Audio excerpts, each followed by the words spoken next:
الرحمن الرحیم۔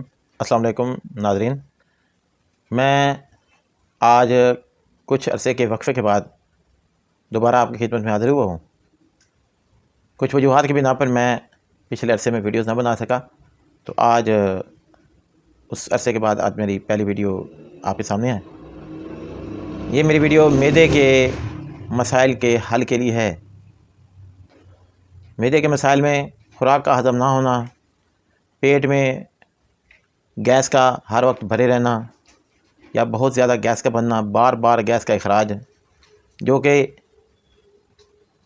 لوگوں میں بیٹھے ہوئے اگر آپ گیس کا اخراج کریں تو یہ ایک بد تہذیبی سی شمار ہوتی ہے،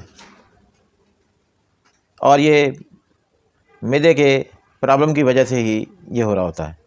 اس کے علاوہ بھوک کا نہ لگنا، بھوک کی کمی،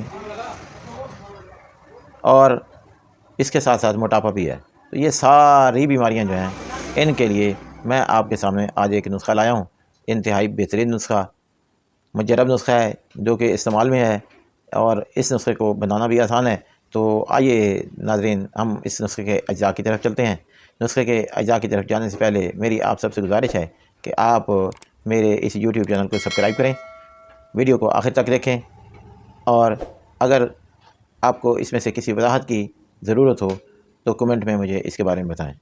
نیز میری اس ویڈیو کو شیئر بھی کریں تاکہ آپ کے ساتھ ساتھ اور دوسرے لوگ بھی اس ویڈیو کو دیکھ سکیں۔ تو چلتے ہیں نسخے کی طرف۔ بسم اللہ الرحمن الرحیم۔ ناظرین، اس میں سب سے پہلی چیز جو ہے وہ ہے مصبر۔ مصبر جو ہے وہ آپ نے 7 تولے لینی ہے۔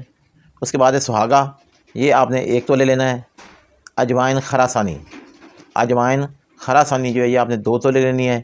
کالی مرچ جو ہے وہ 2 تولے لینی ہے۔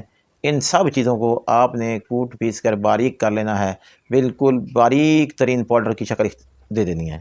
اس کے بعد کوار گدل جو ہے اس کا گودا لینا ہے، حسب ضرورت اتنا گودا لینا ہے کہ ان سب اشیاء میں اگر گودے کو ملایا جائے تو وہ سبھی اشیاء جو ہیں وہ گولی بنانے کے قابل ہو جائیں۔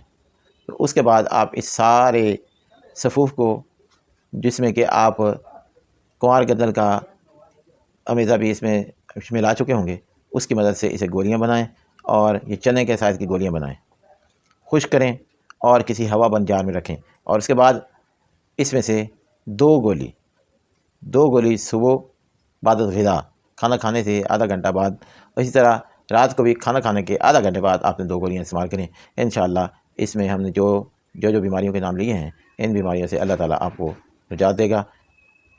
اللہ آپ کا حامی و ناصر ہو۔